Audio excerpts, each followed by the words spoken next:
Hi anime lovers. Welcome to A for Anime channel. In this video, we are going to talk about Jujutsu Kaisen the Culling Game. Episode 7 of Jujutsu Kaisen Season 3 begins with Kenjaku waking up Sasaki, one of Yuji's high school friends, to get her out of the barrier. She doesn't understand what's happening, but is pretty easygoing and follows him. They pass through a monster-filled landscape and get to safety. Kenjaku leaves after thanking her for being friends with her son, and she realizes he might be talking about Yuji. Meanwhile, Itadori and Panda tell Hikari about Gojo and Yaga. He's bummed that the only people who took care of him aren't there anymore, but there's a more shocking piece of information coming his way. When they discuss Hikari wanting to revise the Jujutsu regulations, he learns Fushiguro is the head of the Zenin. After that, Hikari changes his personality around him, even asking Megumi to be friends. Then, Kogan appears and warns them about the rule Kashimo added. Also, Kogan being there means Itadori is already a player, even though he isn't in any colony. So they assume Sukuna had a contract with Kenjaku, which made that happen. The boys make use of the new rule and ask Kogan to show every player with 100 points. With that, they see Kashimo still has some and that there's another person with almost the same amount, Higuruma.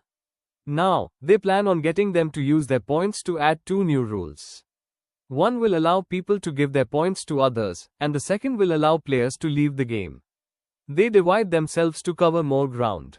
Yuji and Fushiguro will go to Colony 1 to find Higuruma.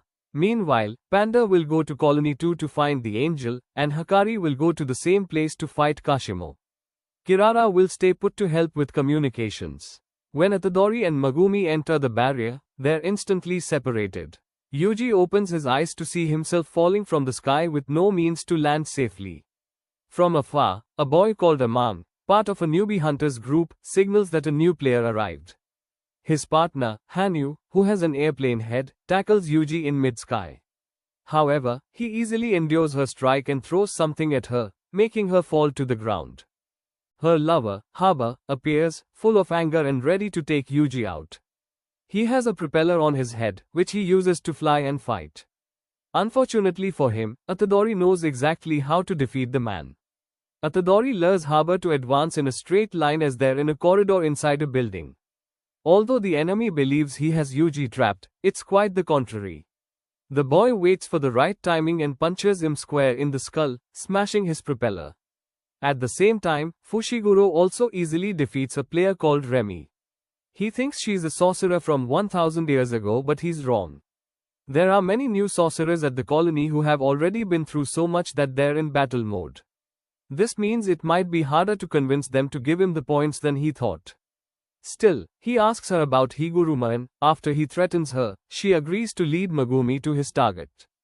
Someone also offers Yuji the same help. Amai, a boy from his hometown who was working as Hanyu's gopher. Both Megumi and Yuji seem to be on the right track now, but they're apparently being tricked.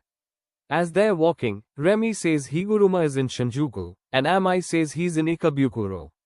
And with that, the episode ends.